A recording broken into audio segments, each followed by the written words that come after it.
Hey guys, it's Chris here. Okay, so I was just about to dig into one of my client sites to set up some tracking in Google Analytics, and I decided to turn this into a video for you because I know a lot of people have asked me to create an explainer video like this in the past. So I figured that I'm already doing it, so I might as well show you guys the process that I go through. Essentially, what I'm going to be doing is setting up some basic event and conversion tracking through Google Analytics so that I can start to track the effectiveness of the website and look for areas of opportunities where we can improve the effectiveness of the website, and also to demonstrate the improvements in the website versus maybe the old website that they might have had if it was a website redesign. And so we definitely want to collect that data to be able to show the client, the return on their investment with us in terms of like web designers and things like that. So that's what I'm going to do. I'm going to show you guys what I do in terms of setup through Google Tag Manager and Google Analytics. But before I do that, I want to just explain the difference between event tracking and goal tracking. Okay, so with goal tracking, what you're essentially doing is you're trying to track events that generate business results. So that could be a lead being generated through the submission of a website form, or it could be somebody making a purchase, so generating revenue through the purchase of a product or a service. So that would be what you would set up a goal tracking for. Is for a conversion that generates those business results. Event tracking, on the other hand, is really, in my eyes, it's more about tracking how users are interacting and engaging with your website. So that could be things like clicking on buttons, it could be playing videos, it could be scrolling down the page. It's things like that will give you an indication of how people are engaging with your content and with your website. Event tracking helps you to understand the things that are working and the things that aren't working with your website. And with all of these different types of tracking, whether it's event tracking or goal tracking, the great thing about Google Analytics is once you have it all set up, you can start doing things like segmenting your data and viewing this information with isolated groups of visitors. So things like, let me see the organic traffic that comes to my website, and I want to see the people that are playing videos that came through the organic traffic channel. Or it could be, tracking the paid traffic channel. Maybe you're running a pay-per-click campaign or some other paid advertising campaign, and you want to see how people are engaging with your website. You can start to segment that data once you start recording these different types of events. Okay, so the first thing that I'm going to show you guys is how to start to analyze the website in order to determine what things you should track. From there, I'm going to jump into Google Tag Manager, where I'm going to show you how to set up the different types of tracking. I prefer to do everything through Google Tag Manager. I find the interface to be very user-friendly. It's very simple to get everything set up, and you can do everything from one place, not just the event and goal tracking, but you can also start to inject other scripts and things like that through Google Tag Manager. So it is the sort of preferred way of doing things. So I'll jump into Google Tag Manager. I'll show you my client's account, which there's not much in there. So they've given me the permission to use their account in this demonstration. And I'll show you how I go about first determining what I want to track, and then how to go about actually setting up that tracking. Okay, so here we are at the Asset Building Systems website. Asset Building Systems is a managed construction services company based out of Australia, and this was one of the best projects that I've worked on to date. The guys at Asset Building Systems were really, really great to work with, and it's evident in the fact that they've allowed me to use their website and their project as a case study to do this particular video. So in order to first determine what I want to track, what I need to do is look at the website and determine the elements that I think are going to start to drive either business results or are going to be indicative of users engaging with the site in a way that we intended them to engage. So the first thing that stands out obviously is this big request a quote form. So this, when somebody fills out this form, it's going to generate a lead for this business, which is obviously going to be generating a potential sale for them. So that's going to generate business results. So we're going to want to set this up as a goal in Google Analytics. If we look at the other elements on the page here, we'll see that we have a call to action button here. And if we look at the URL on the bottom left of the screen, you'll see that it takes them to the Contact Us page. Now, there's a couple of ways of really tracking whether somebody has gone from the home page to the Contact Us page through one of these buttons. One, you can actually track when somebody clicks on this one specific button, or you can just track when somebody has visited the home page and then gone directly to the Contact Us page. Now, the downside to doing it that way is that you won't know the specific button that somebody clicked on to get to the Contact Us page. So it could be this request a consultation button in the hero, or it could be the request a quote button in the top header at the top here. So because of that, in order to get the granularity, the detail of what exactly they did to get there, the better option is to actually track when people click on this call to action button. The other element that we're going to want to track here is this clickable phone number link. So if somebody's on a device that can place calls, clicking on this link will actually initiate a call to this business. So that's going to definitely drive business results. And so we want to be able to track when somebody actually engages with this particular link. If we scroll down the page here, we'll see we have these 3 large content buckets. We're going to want to track whether these buckets are actually funneling people into these pages. Now, there are other systems available that allow you to see when people are engaging with different elements.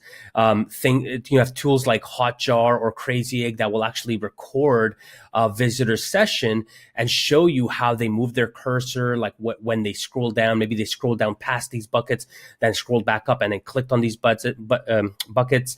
And those tools are really good because they do give you a lot of detail and they're very visual. So they give you a lot of information that way. But if all you really want to know is whether people are clicking on these content buckets, event tracking is probably a better solution because a lot of those tools, they have a lot of overhead. They load a lot of scripts and other resources that will slow the website down. And you're talking about, an extra load time of maybe 1 to 2 seconds, which can be pretty significant. If we scroll down the page here, now we'll see we have another call to action button and we also have a video. So we'll definitely want to try to set up tracking on this video to see when people are playing it. And obviously, when people are clicking on this button, this obviously takes them to the Contact Us page again, but we want to know whether they're clicking on this button or whether they're clicking on this button, right? We want to know exactly which button they're clicking on to determine whether maybe this section is not being effective. It's not actually getting people to click at all on this button. And we might want to try something different, maybe change the wording on this button, maybe change the placement of it, different things like that. If we keep scrolling down the page here, you'll see this section. We don't really have anything that we might want to track there. But at the very bottom here, you'll see that we do have another call to action button, which we'll want to track. And we have another clickable phone link, which we'll definitely want to track. Okay, so here I am in Google Tag Manager, and before I get into actually explaining how to set all this stuff up, I don't mean for this video to turn into a Google Tag Manager tutorial, but I do need to explain a little bit about how Google Tag Manager works in order for you to understand how I go about doing this stuff. So the first thing that you need to understand about Google Tag Manager is that there's something called triggers. So a trigger is essentially instructions for Google Tag Manager for when Google Tag Manager should take a specific action or execute a specific set of instructions. Tags are essentially the instructions that you are giving Google Tag Manager to execute when that trigger takes place. So to set up the event and goal tracking, we're going to need to give Google Tag Manager some instructions in the form of a tag, and then tell Google Tag Manager when to execute those instructions in the form of a trigger. Okay, guys, so the first thing that we're going to do is we're going to set up a new tag. So if we click on tags here, what we're going to need to do is just click on new, and we're going to start to create our new tag. So this tag is going to record the event for when somebody clicks on one of our call to action buttons. So what I'm going to call this tag is call to action button clicked. Actually, let's say record, more specific, record event call to action button clicked. Okay, so that's going to be the name of our tag. The next thing we're going to do is click on tag configuration. If we click on that, we're going to get a bunch of different options here of what kind of action, what kind of instruction that we want to give to Google Tag Manager to take. So for this particular instruction, we want to tell Google Tag Manager that we want to have it do something with our Google Analytics. So we're going to select Google Analytics, Universal Analytics at the top here. And what we're going to do here, it says track type. The default option is page view, which is going to track when somebody views a page, but we're going to change this down to event. That's going to record our event for us. So there's going to be a few different options here for you to select. So let me just go through what each of these are very quickly. So the category is going to be something that you're going to want to try to plan out a little bit ahead of time. So in this particular site that I'm working on right now, we're going to have things like, people clicking on buttons, people clicking on the, things like videos and things like that. So the category that I usually like to group this all under is user interaction. That's going to tell me that the event that we've recorded is a user interaction as opposed to some other type of event where maybe you're recording, when the website went down or something like that. So this is a user interaction that we're recording. The action that I'm going to specify, and all of these values could be pretty much anything you want them to be, right? These are all completely up to you to determine what you want to record. For the action, I just want to describe basically what somebody has done. So what is the user interaction? In this case, it's going to be call to action button clicked, right? That's the action. For the label, the way that I like to do it is just to get the actual text of the button and identify the button that was clicked by the button text itself. So to do that, you can just click on this Lego block here. And what it's going to do is it's going to give you a bunch of different variables that you can choose from. These are all built-in variables that Google Tag Manager lets you access. These are all the different types of information that Google Tag Manager is already sort of capturing from the event, from the click event. So it's easy to sort of extrapolate this data and use it in this particular event. So what I'm going to use here is just the element text, which in this case is going to be the button text. So if we choose that, you'll see that we got a double curly brace here, and basically this is going to dynamically populate the button label or the button text in here. So if we go back to our page here, you'll see that the button text could be request consultation, it could be request quote, it could be get a free estimate. So if we jump back to Google Tag Manager, these are basically the three essential items here: category, action, label. The next thing you're going to want to do is, you'll see here it says Google Analytics settings.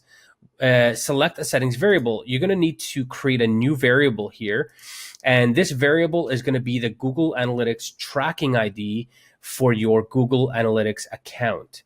So all you'll need to do here is give this variable a name. So we're going to say GA tracking ID is going to be the variable name. And for the tracking ID, we're just going to paste in the Google Analytics tracking ID for this particular account. So we're just going to paste that in there, hit save, and then continue on. So now we have our tag set up here. And now the last thing we need to do is just set up the trigger for this particular tag. So if we click on this trigger block, you'll see that the default option here is all pages, but we want to be able to choose a different trigger for this. So we don't want to trigger this action, this event, to get recorded every single time somebody views any page of the website. We want to be very specific about when this particular event gets triggered. So what we can do is click on this plus sign here to create a new trigger. And this new trigger is going to be triggered on whenever somebody clicks on that one particular button. And like I mentioned, we had set up a class for that button, which was ABS hyphen CTA hyphen button. So we're going to use that class to be able to identify when somebody's clicked on that. So what we're going to do here is give this trigger a name. So we're going to call this call to action button clicked. For the tag configuration, we're just going to click on that tag configuration block, and you'll see we have a bunch of different trigger types. Now, I'm not going to go through all these trigger types. I'm just going to tell you that for this, we're going to look at the click trigger types, and there's two options here: all elements and just links. For this one particular situation, we're going to select all elements. And the reason for it, if I just bring in the inspector window here, you'll see that the class gets applied to this Elementor widget here, and there's a link that's kind of nested within here, this anchor text link here, which is the actual link for the get a free estimate.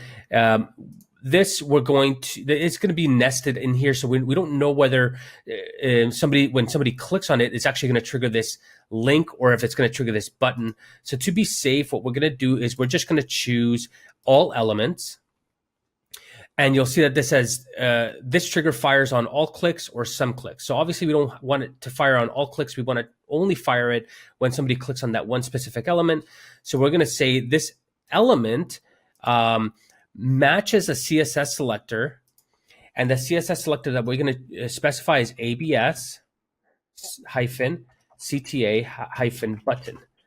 Now, there's a slight problem to this, and before recording this video, I actually ran into this, so I know what's going to happen, and I'm going to just make sure that we address it right away. So if we look at this structure here of HTML, we have this widget, which is the actual the main widget, the main Elementor widget, which we have the ABS call to action button class on. But there's also a bunch of other elements nested underneath this one widget. There's two divs, and there's also an anchor element, a link element inside of here. So when somebody clicks on this particular group of elements, we don't really know which one is actually registering the click. It could be any of these elements. So for that reason, if you just put in the ABS call to action button selector like this, it's not really going to work. What you want to do instead is you want to just use that selector, put a comma, and you're gonna put in an extra selector here that basically says you want to select either this call to action button class, or select this call to action button class and all the children nested directly underneath that element. So you do that with that asterisk, a space, and then the asterisk after that. So this entire string here is saying we want to target the clicks on elements that have the ABS call to action button class, or whenever an element that has the call to action button class, whenever any of its children register a click. So that essentially is going to cover all of our bases to say either this element gets a click or any of these elements get clicked. It'll basically trigger this event. And I know that seems kind of complicated. It usually isn't this complicated. I've actually had, most of the times that I've set up tracking has been on simple links like A links or anchor text links. So you don't need to do that. There's no children underneath. When you click that link, it's really just that link. But with Elementor, because there's a whole bunch of other elements that are added in, you'll need to basically add this extra last bit in there. So once we have that in there, we can just hit save. That's going to take us back to our trigger setup. And now you'll see that we have the trigger is set up here with the call to action button clicked. Our tag, sorry, I called it a trigger, but it's a tag that we set up here. The tag configuration is set up. Our trigger is set up, and we've given this whole thing a name. So we can just hit save now. And now you'll see that in our list of tags, we have this new record event call to action button clicked tag that's been put in place. So now that we have this put in place, what we can do is we can just hit this preview button in Google Tag Manager. What that's actually going to do is it's going to allow us to test whether this trigger is actually working or not. So if we go back to the website now and we just hit reload, you're going to notice that we now have a new iframe at the bottom of the window. And this is the Google Tag Manager preview, where we can actually check to see whether some of these tags are actually firing. And if the tag is firing, that means that the event is going to be getting recorded properly in your Google Analytics. So if we look at this button here and we now click on it, you'll see now that the record event call to action button event got triggered there. Now you may not have actually caught that because we got transferred to the contact us page relatively quickly, but let's just do that one more time so you can see, and just pay close attention to this bottom panel here, right around where this remarketing tag is. And you'll notice that, boom, right there, record event call to action button clicked. So we did get that tag working, and we're able to verify that using Google Tag Manager's preview function. Okay, guys, so the next order of business is to set up event tracking for these 3 content buckets. So what I've done, if I just inspect these elements, you'll see that I've added a class to each of these. And basically what I've called these is call to action content bucket. That's the class that I've given it, CTA-content-bucket. And I've applied that to all 3 of these. So we can basically just repeat the same process that we went through for creating the event tracking for these call to action buttons, just use a different class, and that'll get basically these 3 items taken care of. The last item that I wanted to record on this particular page was this video here. Now, just a very quick sort of overview about videos. Google Tag Manager actually has a built-in trigger called YouTube video plays that you can essentially just set up the event tracking, where you put in the category of the event, which would be user interaction, the event type, which would be maybe a YouTube video play, and the event label, which might be the video title. You can set up the tag, and the trigger would just be a built-in trigger that you don't even have to configure. You just select YouTube video plays, and it'll basically just record whenever anybody clicks on any YouTube videos on your site, that event would get tracked, and so you would be able to do that very, very easily. With Wistia, unfortunately, this is an actual just like an HTML embed. So this element here is actually an HTML element. So it's not like a widget in Elementor. It's just an HTML element that has the embed code for the Wistia video, and so. Obviously we can't do that kind of automatic tracking in Google Tag Manager. So what we can still do though is set up an event where if anybody clicks on this element, we can still track that. So clicking on this element would still trigger this video, and so we can definitely still track when somebody plays this. And I actually just realized now that this is actually a YouTube video, so we could actually set this up even easier, but my bad, I didn't realize that there are actually Wistia videos peppered throughout this website. I just thought that this was one of them. So maybe what I'll do is I'll probably just show you how to do the YouTube video stuff. It's very, very easy to do. So what you guys are gonna see in the next portion of this video is a sped up portion of this video tutorial that is going to go through setting up these elements, and maybe I'll probably slow it down to do this particular element here, so you see what I mean about the built-in trigger. But a lot of the next portion is going to be sped up because I want to try to keep this video short, or as short as possible.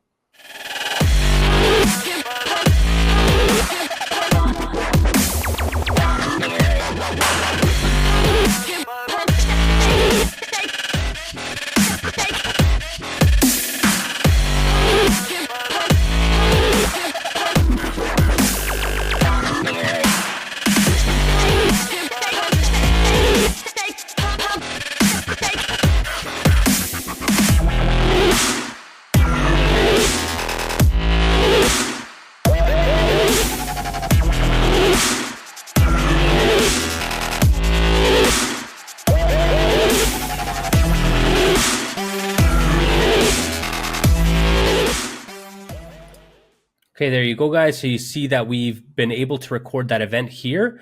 It's going to take us to another page here, but we were able to successfully set that tracking up for those content buckets on the homepage. So now whenever anybody clicks on any of these content buckets, we'll know exactly which one of these content buckets they clicked on. Okay, so let's set up the YouTube video play tracking. So what I'm going to do is I'm going to name this tag record event YouTube video play. The tag configuration, again, Google Analytics.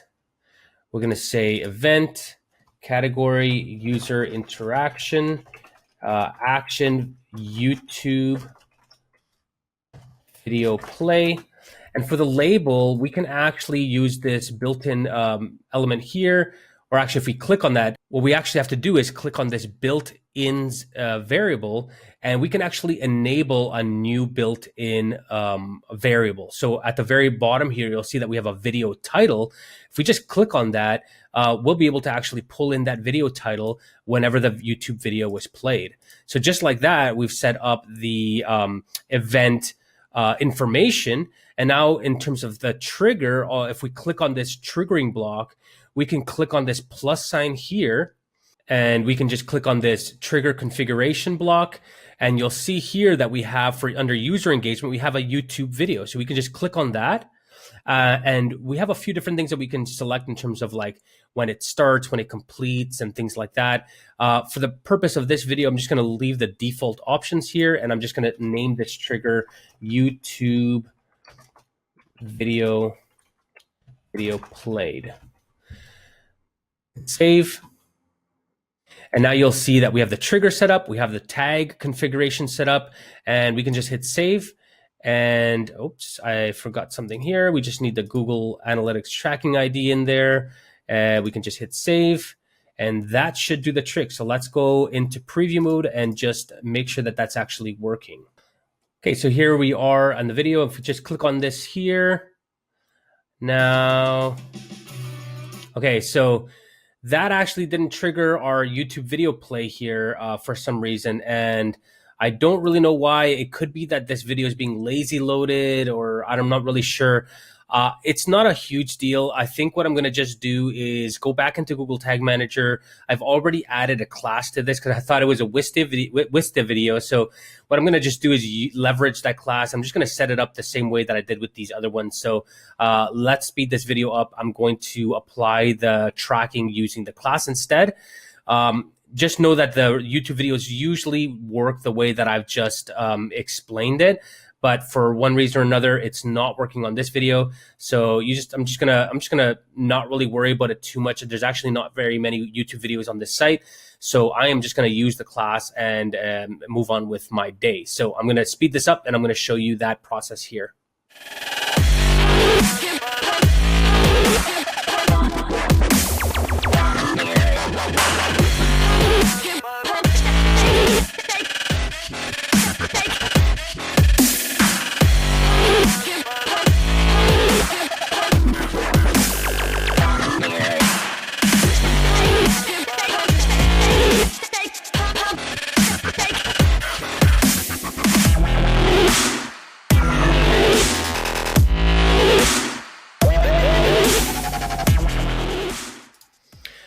Okay, so now you see that with the class applied to the trigger, we're able to record that that event being played here. Now, I actually still have it labeled as YouTube video play here, even though I labeled the class Wistia video.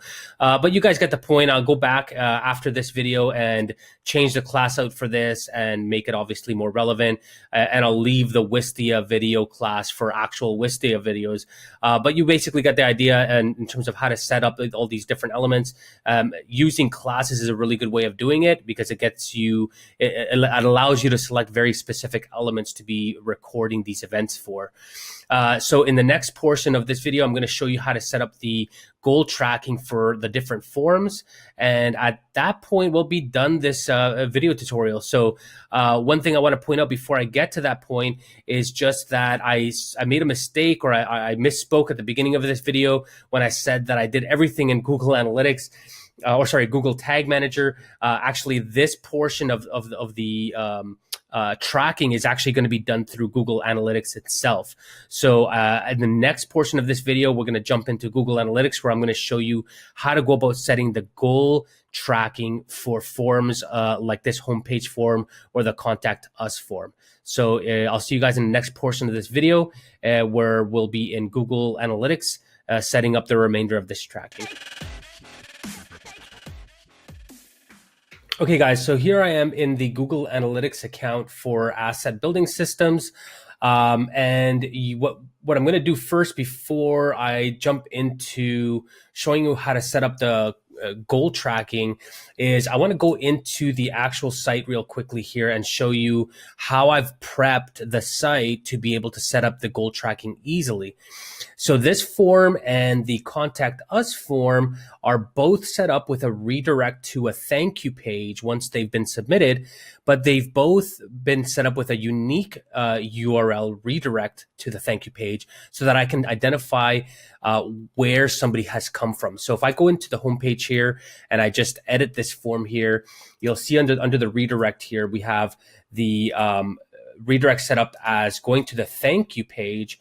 But if you look at the end here, what I've done is I've put a question mark, ref equals home.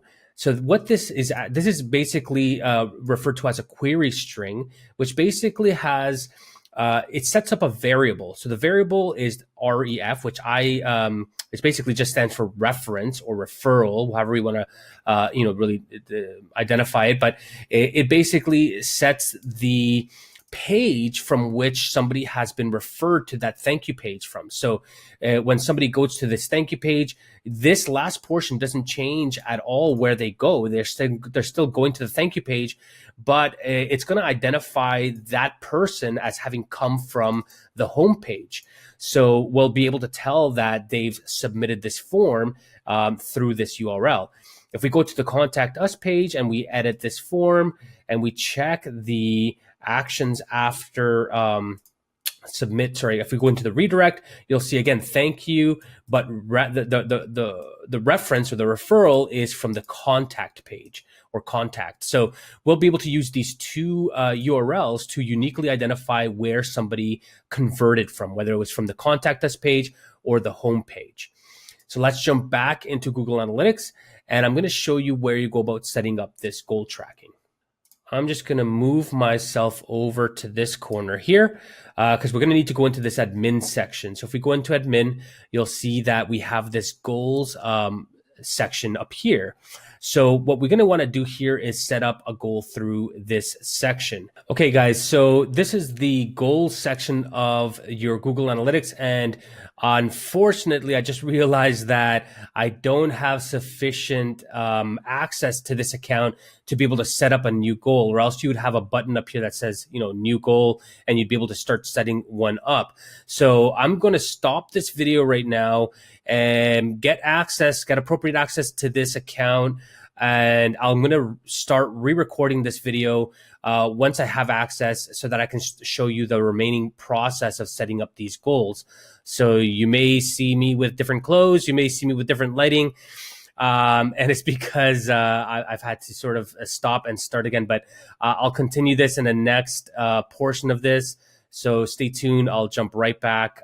You won't even notice me having gone. So hey everyone, I'm back, and I got a hold of my client, and they increased the privileges or my access to this particular section of their Google Analytics. So I'm able to now click on this new goal button to create a new goal here.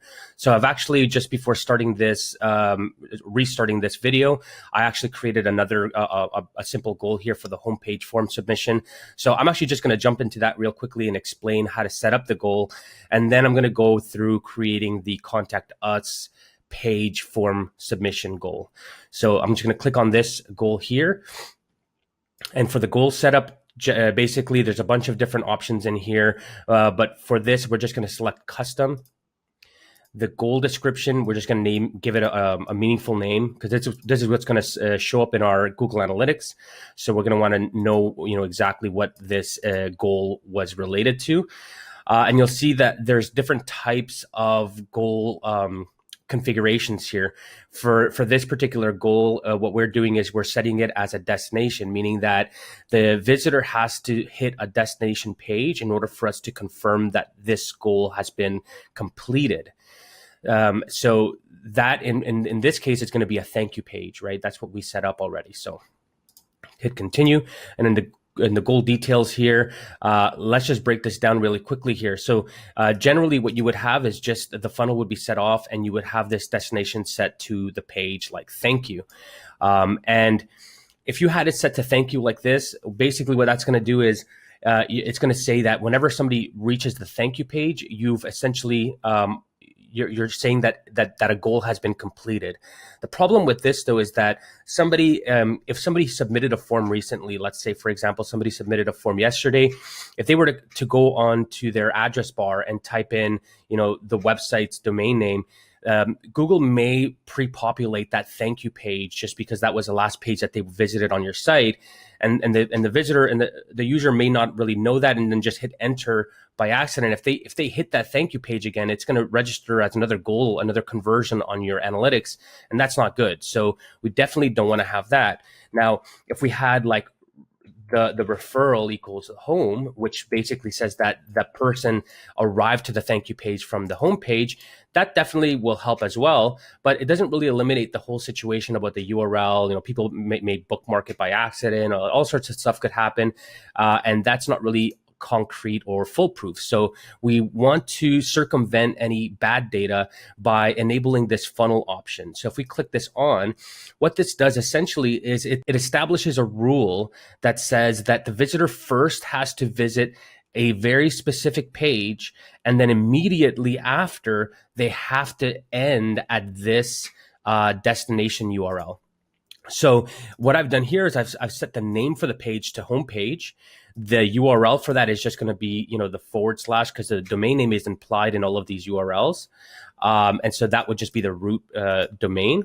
So this would be their homepage. So they would have to first land on this page and then directly visit this thank you referral equals home URL. The last thing to do here is actually to set this as required. So that means that they have to, by force, visit this page first before they land on that URL. So if we save this goal now, that will effectively start recording conversions off the homepage form now. So let's just go through this whole process now with the contact us page form, and you'll see the process on a brand new goal setup. So we're just going to hit new goal. For the goal setup here, we're just going to hit custom, continue. We're going to give this a name. So we'll say contact us page form submission. And what we're going to do is select destination, click continue. Now the destination is going to be thank you again. This time the referral is going to be contact, because that's what we set the URL to be. And we're going to need to enable the funnel again. But this time we're going to say they need to first visit the contact us page. And the URL for that is contact-us. And we want to make sure that we set this as required. And we want to save that. Now, if we actually do that, if we go back to that contact us page form submission goal that we just created, and we hit verify this goal, we'll be able to tell, well, it says this goal would have 0 conversion rate based on your data from the past 7 days. Now, I think there actually is 1 conversion, so I'm not sure if there's something that is wrong here, but it should be all set up properly. Sometimes you'll get that, it doesn't actually associate the goal with the data when you first create it, but it should work. This one doesn't have one either, but that's fine. What we're going to do now is we're actually just going to perform a conversion and check to see whether we actually can record that. So off of this homepage, I'm just going to reload this really quickly here. And I'm going to say, Chris, my email address, my phone number, and we'll just put in some test details here and submit this. Now that goes from the home page. We've set the home page as a mandatory page, and then the thank you URL being this URL at the top here. And so that should be the exact same URL that we put in to our homepage goal, homepage form submission goal. So let's just go back here.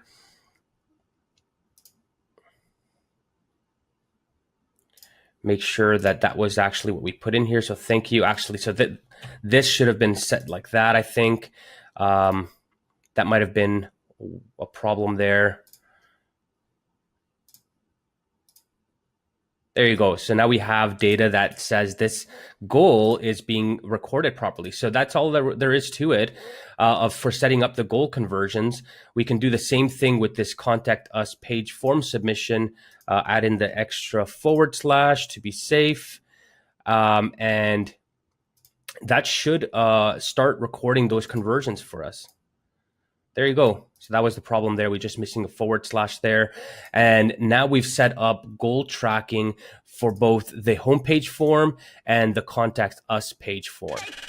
Okay guys, so thank you for making it all the way through to the end of this video.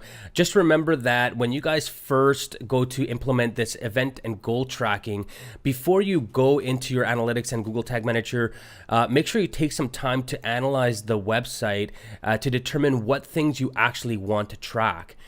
That's the first thing. And the second thing is you can't really track too many things. It's better to track more than you need and have that data in Google Analytics than not have that data in there. And the reason for it is because Google Analytics cannot retroactively apply that data to, or apply those events and goals to your data. So the point being that if you record more information than you need, you can still filter it out through Google Analytics through filters and all that other stuff, but you can't make that data up. You have to start recording it in order for it to be visible in Google Analytics. And you remember that there's going to be things that you can do with this data down the road where you'll be able to really start to dissect how people are engaging and behaving with the website. Things like segmenting your traffic out to be able to view these events in terms of whether it's organic visitors that are engaging this way or paid traffic. You can even do it by location to say people that are in a specific location, or maybe to say people that are in that are using specific devices. You can say, for example, people that are using a mobile device, and you can view how many times form submissions are getting processed through a mobile device as compared to like a desktop device, or how many times people are clicking on call to action buttons when they're on a tablet versus a mobile device or a desktop computer. This is all information that you can get, but you have to start recording these events and these conversions before you can actually start to analyze your data this way. So that's it, guys. That wraps up this video. If you've learned something today, or if you found this video useful, or you just want to support my channel, you can do so by giving this video a thumbs up. If you have any questions about anything that I've covered in this video, feel free to drop a question in the comments below, and I'll make sure to jump on there and try to give you the best kind of answer that I can give you. And I'm done for the day. I think I'm going to wrap this video up now, and I'll see you guys in the next one.